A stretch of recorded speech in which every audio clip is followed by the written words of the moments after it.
Buenas noches, hoy conversaremos con la doctora Anixa Freites, especialista en inmigración. Ella es demógrafa, es geógrafa, profesora de la Universidad Católica Andrés Bello y por supuesto es investigadora. Anixa, buenas noches, muchas gracias. Gracias por la invitación. Las universidades son centros evidentemente de investigación, de debate, de ideas, de generación de conocimiento. Y al final ese conocimiento que generan nos traza algunas líneas a seguir, muchas veces para el desarrollo del país, para las políticas públicas de los países. Ese es el caso del estudio que recientemente ustedes llevan adelante. Sí, desde el Instituto de Investigaciones Económicas y Sociales desde hace mucho tiempo estamos trabajando el tema de la migración internacional. Desde que Venezuela se comportaba como un país de inmigración, que había recibido dos flujos migratorios importantes, uno que se registró en los años 50, cuando vinieron corrientes migratorias de países del sur de Europa a encontrar posibilidades de establecerse en Venezuela, puesto que Europa venía saliendo de la coyuntura de la guerra mundial. Los países estaban tratando de volver otra vez a reconstruirse, y Venezuela estaba en ese momento registrando un proceso de modernización y de transformación de sus estructuras gracias al incremento de la producción petrolera, que había permitido multiplicar los ingresos y emprender ese proceso de modernización que empezamos a vivir desde los años 40, 50 en adelante.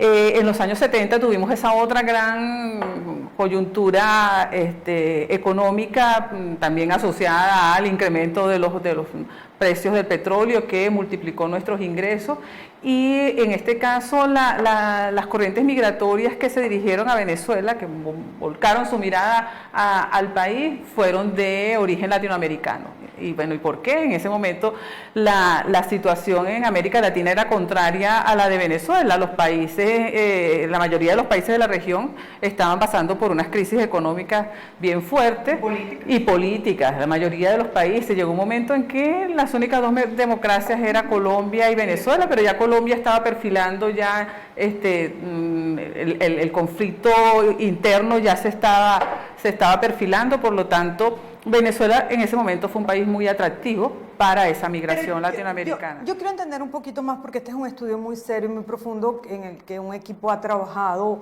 bastante tiempo, ¿no?, de especialistas.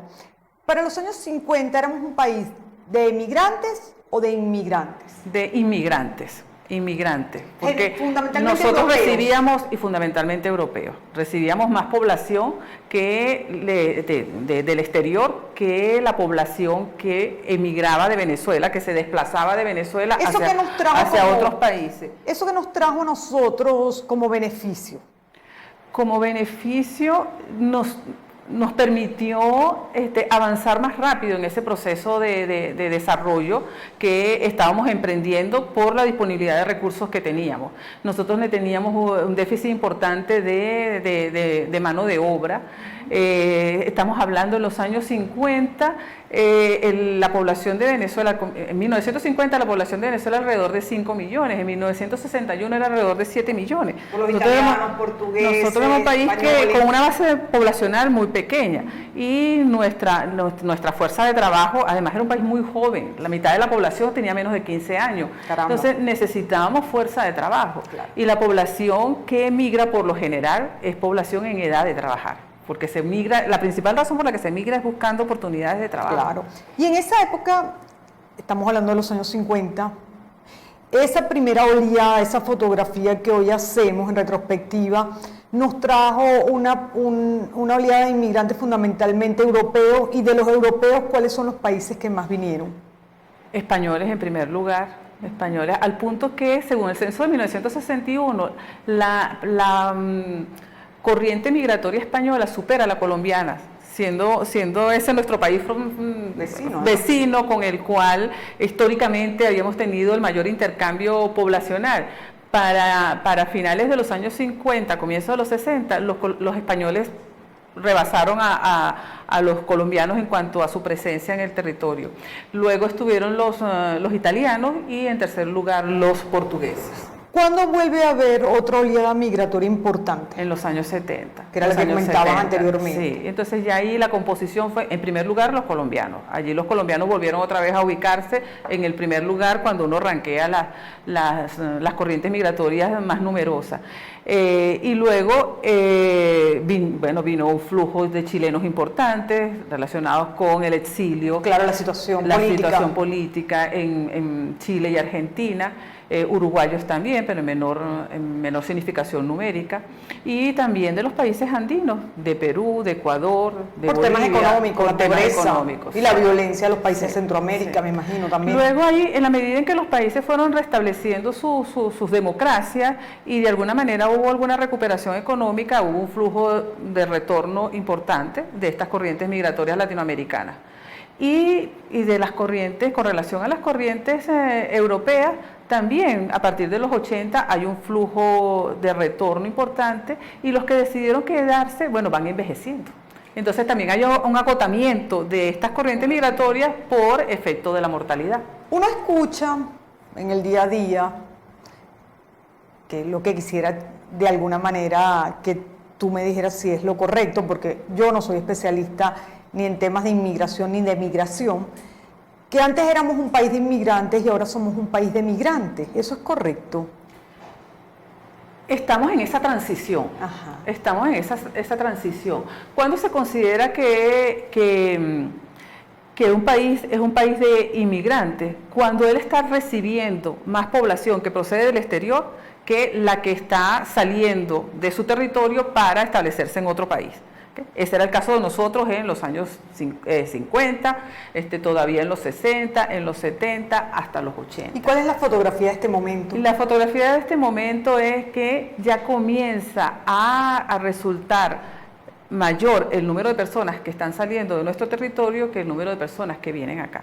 Según el último censo, el censo del 2011, todavía se está registrando un incremento de la población nacida en el exterior que fue empadronada en Venezuela, un incremento entre el 2001 y el 2011 aproximadamente unas 100.000 personas. Y eso tiene que ver con la migración, porque esa población es fundamentalmente colombiana, hay otro pedacito que es china y cubana, ¿okay? Y la colombiana tiene que ver mucho con la población refugiada que salió de Colombia en los años en que se avivó el conflicto, o sea, mediados de 2002, entre el 2004. 2000 hasta el 2005, 2006, esa población salió de Colombia hacia Venezuela y bueno, y se fue quedando acá. Que me llamó la atención que es un 4,5 o algo así. Entonces, a la fecha del censo tenemos que ese 1.100.000 extranjeros que residen con nosotros representa un 4% de la población. Yo decía que estábamos en transición porque más o menos ese es el cálculo que nos da la proporción de la población que se va con respecto a la población total. Okay. Entonces más o menos los inmigrantes también están alrededor de un 4%.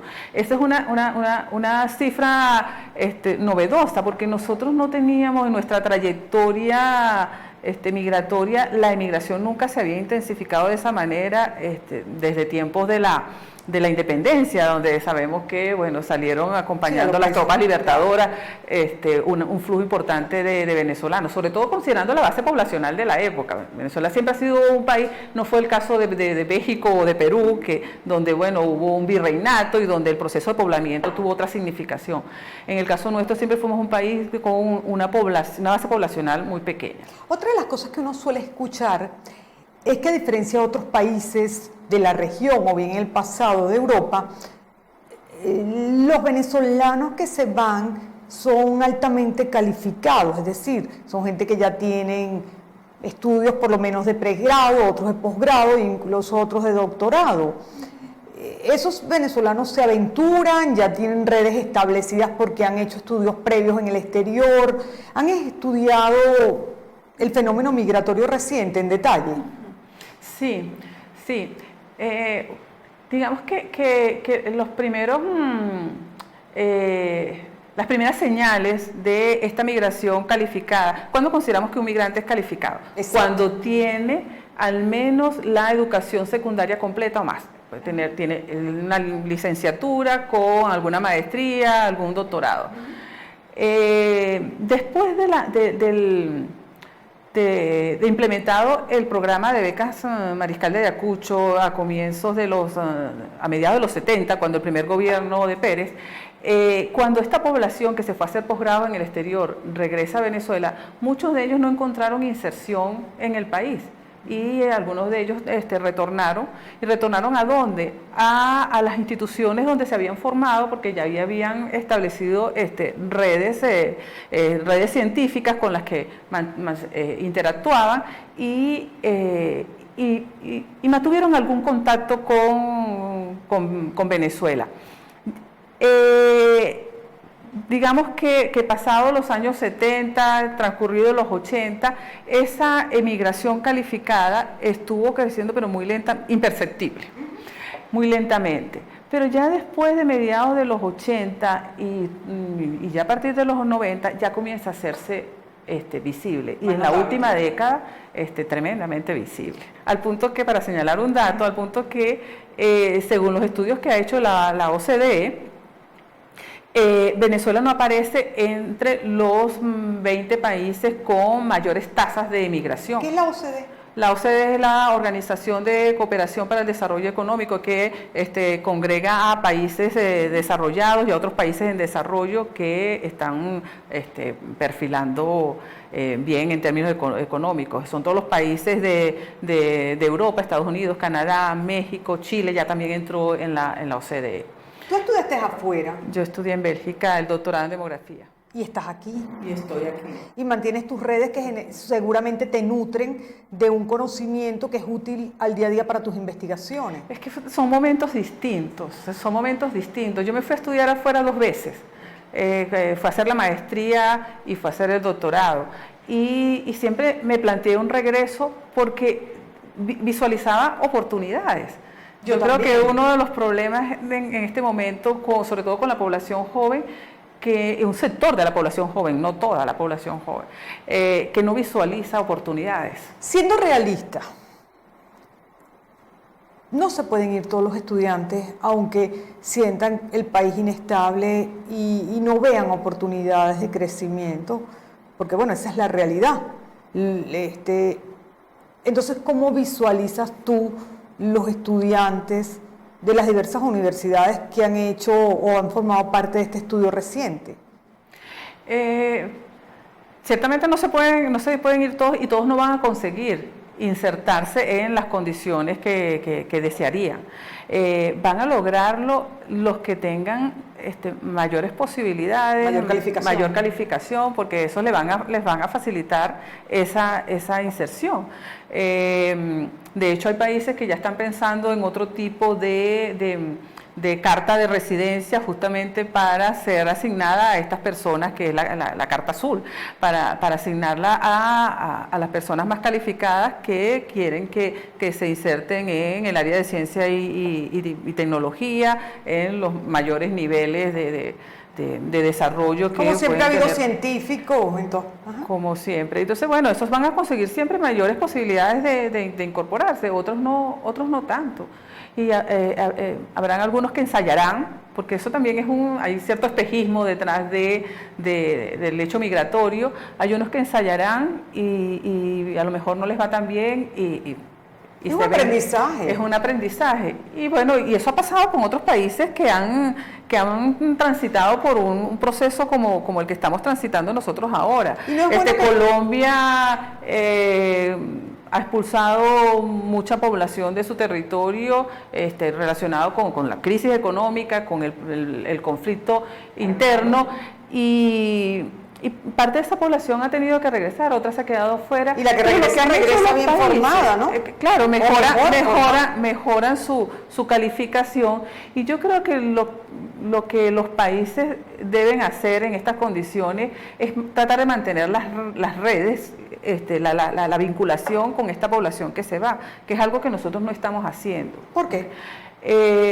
Bueno, un poco. Cuando dice que no se hace, te refieres a las universidades, ¿Te refieres al Estado? ¿A qué te refieres? La universidad lo puede hacer, pero es un accionar muy tímido, porque bueno, lo hace con las limitaciones de recursos que tiene. Eso tiene que ser una política de Estado. O sea, tiene que desde el Estado facilitarse los canales para que esa vinculación se dé. De hecho, en el pasado lo experimentamos. En los años 90 se llevó adelante lo que se conoció como el programa Talven, el programa Talento Venezolano. ¿Qué se perseguía con ese programa? Contactar a venezolanos que eran exitosos no solamente en el área de ciencia y tecnología, sino en todas las artes, en todos los sectores, y tratar de mantener un registro de esos contactos para invitarlos a venir al país, para tener charlas en las universidades, para que funcionaran como asesores en algunos proyectos de desarrollo, para que nosotros nos vinculáramos con lo que ellos estaban haciendo en los países donde estaban residenciados. Eso nutre y fortalece. Claro, porque eso nos permite tener una entrada más fácil a esas universidades donde hay proyectos de alto nivel. Establecer alianzas. Establecer alianzas. Eso nos fortalece muchísimo. De acuerdo al avance en ciencia y tecnología que tengan los países, el desarrollo de algunos profesionales tiene un techo. Entonces, ¿de qué nos vale tener un químico, un biólogo, un médico súper especialista en alguna rama? Tenerlo en Venezuela, donde no puede seguir avanzando en sus investigaciones porque no hay los recursos para apoyarlo. Nos interesaría mejor, si él consigue dónde desarrollarse, mantener el vínculo, nutrirnos de eso, y que otros científicos, otros profesores puedan ir a acompañarlo a él y trabajar con él, que él pueda venir acá y transferir ese conocimiento, transferir esa tecnología. Eso es lo que tenemos que propiciar. Hay países que no optaron por ese camino, sino optaron por el camino de propiciar el retorno. Entonces tenemos experiencia en Argentina, en Colombia, en Chile, de programas de retorno de migrantes calificados. ¿Y qué se les ofrece para que retornen? Incentivos económicos. Claro. Entonces, bueno, vamos a facilitar que tú regreses, te instales de nuevo con tu familia, facilitamos que tengas un trabajo, pero esos incentivos se agotan rápidamente. Si ese país no tiene un contexto favorable para el desarrollo de la ciencia, de la tecnología, de los distintos sectores productivos que se benefician de ese avance en la ciencia y la tecnología, de manera que lo podemos traer, él puede estar aquí 2 años y a la vuelta va a emigrar de nuevo. Los estudios sobre políticas públicas en el caso de migración o de inmigración, ¿para qué nos sirve? Justamente para dar a conocer la situación que tenemos con relación a la población que ingresa, a la población que se va, esa población que ingresa, dónde deberíamos propiciar su inserción. Los países buscan y eso lo vemos a cada rato, tanto en Estados Unidos como en los países europeos, buscan que su legislación migratoria, sus políticas migratorias sean controladas.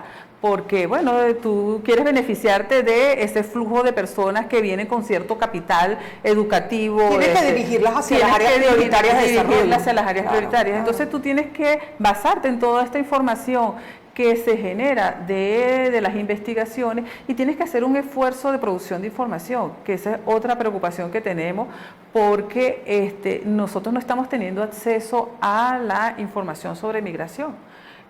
Apenas lo que se recoge a través del censo, haciendo un gran esfuerzo de procesamiento desde la misma página web del INE, pero no tenemos acceso al microdato, no hay encuesta. El SAIME desde hace ya más de 15 años que no nos entrega información sobre las entradas y salidas al país. Es una lástima, porque la investigación es fundamental para el desarrollo, para conocernos como país, para entender dónde están nuestras fortalezas y nuestras debilidades, y poder trazar políticas públicas que nos permitan avanzar y no quedarnos encapsulados. Si un país necesita leer, un país necesita tener acceso a la investigación, nosotros mismos necesitamos estar en constante alimentación de lo nuevo, de las investigaciones, de la ciencia, de la tecnología, mucho más los profesores, para compartirlo con los alumnos. El acceso a la información, de hecho se ha considerado el acceso a la información un derecho humano. Cuando nosotros se nos está restringiendo el acceso a la información pública, se están violando nuestros derechos. ¿Para cuándo estará listo este estudio, Anixa? Este estudio debe salir en un libro que es coordinado por la Red Escalabriniana de Migración. Esta red estuvo trabajando en Venezuela todavía trabaja, pero su sede la trasladó a Bogotá. Es una red que presta asistencia en materia migratoria, y el énfasis de este proyecto ha sido en tratar de conocer más la participación de la sociedad civil en la formulación de políticas públicas en combinación con el Estado. Un poco ver cómo en el caso de los países de América Latina se está dando esa relación entre Estado y sociedad civil para atender el tema migratorio. Seguramente en este estudio, que es extenso en cuanto a las preguntas y obviamente los resultados, te debes haber encontrado con la respuesta a algunas de las preguntas que te sorprendió o le sorprendió al equipo de trabajo. ¿Cuál fue la que más te sorprendió como investigadora, incluso como madre? Tiene que ver con la propensión a emigrar. Cuando hicimos la encuesta de juventud, le preguntamos a los muchachos si tenían intención de irse a vivir a otro país, y 3 de cada 10 respondió que sí, querían irse a vivir a otro país, y 7 dijeron que no, que querían quedarse en Venezuela. A esa proporción que expresó su deseo de irse a vivir a otro país, le preguntamos por qué quería establecerse en otro destino, y la principal razón para ellos no es la seguridad. Como en otras encuestas sí ha arrojado que los padres están muy preocupados por el tema de la seguridad, y en parte la razón por la que quieren irse del país es para proteger a sus hijos de los riesgos de violencia que les pueden afectar. En el caso de los muchachos, ellos están más preocupados es por el tema de su desarrollo personal, el tener la posibilidad de acceder a un buen trabajo, el de tener acceso a ciertos bienes y servicios que a los 25, entre los 25 y los 35 años, uno espera que en cualquier país los jóvenes se hayan emancipado y tengan la posibilidad de tener una vivienda propia, de tener un vehículo, de tener las posibilidades de financiar momentos de recreación, o sea, lo elemental para la vida de cualquier joven. Eso a ellos les preocupa más que el tema de la seguridad, probablemente porque, bueno, por la juventud aventurera. Audaz. Sí. Y uno, eso no es solamente así en Venezuela, en otros países, cuando uno ve las investigaciones similares en el tema migratorio, los jóvenes tienden a migrar porque quieren buscar oportunidades de desarrollo. Ha pasado en España, por ejemplo, recientemente. Ha pasado en España. En este momento, en la crisis española, eso se puede ver Perú, claramente. Brasil, los jóvenes españoles se están yendo a otros países de la Unión Europea donde tienen más posibilidades de insertarse. O América Latina, he leído que a Perú, Brasil, Argentina e incluso Bolivia son los que han recibido un componente migratorio español muy grande en los últimos 2 años. Eso es correcto. Claro. Anixa, un valor que tú recuerdes de tu infancia que haya sido fundamental para lo que tú eres hoy en día como ser humano y como profesional. La educación recibida. Yo siento que me tocó vivir una época privilegiada o fui una de las privilegiadas en este proceso de acceso a la educación. Yo me gradué de maestra. Yo estudié en una escuela normal, la Miguel Antonio Caro, y me gradué de maestra. ¡Qué bien! Y tuve estupendos profesores. Era cuando, bueno, el pedagógico estaba en su esplendor y los profesores egresados del pedagógico, tremendos profesionales. Yo siento que tuve una formación a nivel de educación media muy completa. Y ya eso es una herramienta va echando fundamental. raíces, bueno, porque lo van integrando mucho con nuestra realidad. ¿Qué es para ti la educación? Para mí es un pilar fundamental en un país. es un pilar fundamental. Y tenemos que entender que no es la masificación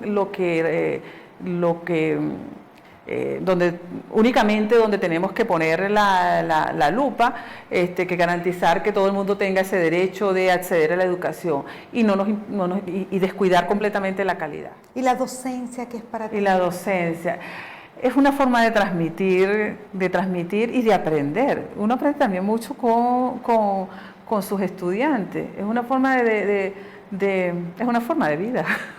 Es una forma de vida. Gracias. Yo he estado toda mi vida, en mi vida profesional, primero siendo maestra de educación media y después en la universidad. Muchas gracias por haber compartido con nosotros las recientes investigaciones que son tan valiosas para establecer políticas públicas en un país, para entender el rol de las universidades, de los profesores y de los investigadores y por compartir el valor de la educación. Gracias a ustedes por esta oportunidad. Y gracias a ustedes por habernos acompañado en este programa especial.